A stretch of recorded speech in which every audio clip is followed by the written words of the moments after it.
আমার ছেলে তো পাবো না তাকে কিছু।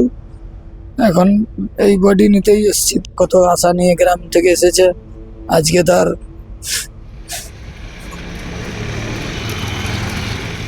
আনন্দপুরের আগুনে তছনছ গোটা পরিবার।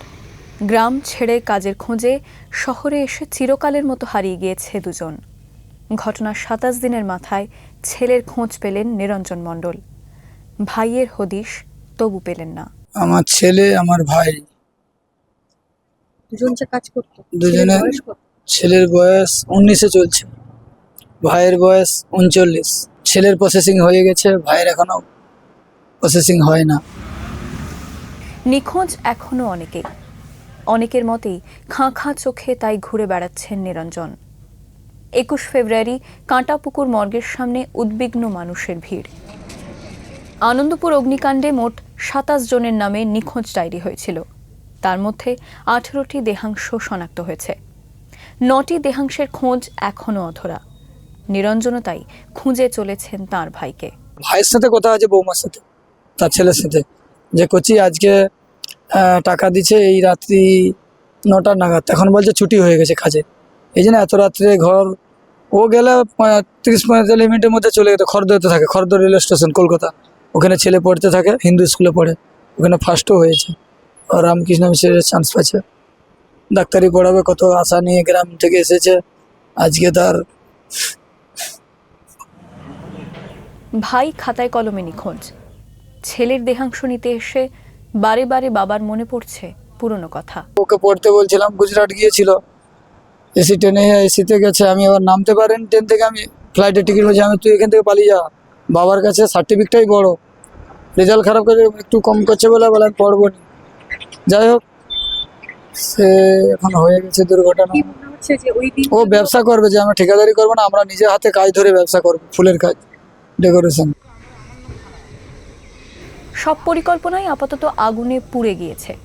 বন্ধু রামকৃষ্ণের টানেই শহরে এসেছিলেন দেবাদিত্য। পরিকল্পনা ছিল কদিন থেকে ফিরে যাবেন। এ যাত্রায় আর ফেরা হয়নি অবশ্য। বলছে আমি কলকাতা চলে এসেছি, আর বন্ধুদের সাথে আমি এখন 2-4 দিন থাকবো এখানে। আরে কি তুই, তোর পরীক্ষা, তুই 2-4 দিন কি করতে থাকবি? না, বলছে না আমি থাকবো, আর বাবা আমি পরীক্ষার সময় আমি পরীক্ষা দিয়ে দেবো।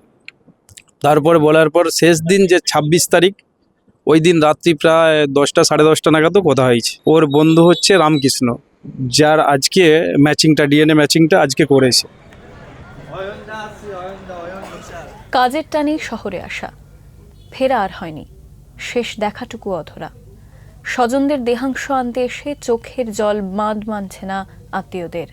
আজকে এসছি আমার ভগ্নিপথ জন্য এসছি আমি, আর বোনের হাজব্যান্ড। যে ডিএনএ রিপোর্টটা স্যাম্পলটা নিয়েছিল সেটা ম্যাচ করেছে, ম্যাচ করার পরে প্রশাসন আমাদেরকে জানিয়েছে ম্যাচ করেছে, আজকে ওনাদের দেহ বডিটা, আমাদের দেহাংশ আমাদের হাতে তুলে দেবে। আশা করি ওনারা আর একটু তদন্ত করবেন কোথায় ভুল ত্রুটি ছিল।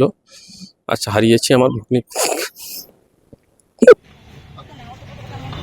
আনন্দপুরের ঘটনায় মৃতদের পরিবারকে 10 লক্ষ টাকা দেওয়ার ঘোষণা ছিল রাজ্য সরকারের।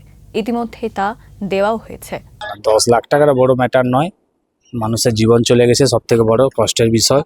টাকা তো বেঁচে থাকলে ওর থেকে 10 লাখ কোথায়, আরো 10 লাখ ইনকাম হবে, কিন্তু মানুষ নেই, সব থেকে কষ্টের বিষয় এইটা। চাপা কষ্ট এখন ঘুরপাক খাচ্ছে মর্গ চত্বরে। যে ছেলে ঘরে ফিরতে পারল না, তার দেহাংশটুকু অন্তত ফিরিয়ে নিয়ে যেতে চান ক্লান্ত বাবা।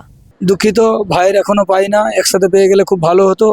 অনেকে এখানে শ্মশান ঘাটে করে দেবে, নিয়ে যাবেনি বলছে, কিন্তু আমি নিয়ে যাবো, বাড়ি নিয়ে যাবে, ওর রুমে আমি রাখবো, তারপরে করবো। ঘটনার পর অনেকগুলো দিন পেরিয়ে সব যেন আবার আগের মতোই। শহর ছুটছে নিজের ছন্দে। মর্গে ভিড় করা আত্মীয়রা শুধু জানেন তাদের পরিজনেরা কবে থেকে যেন দেহাংশ হয়ে গিয়েছেন।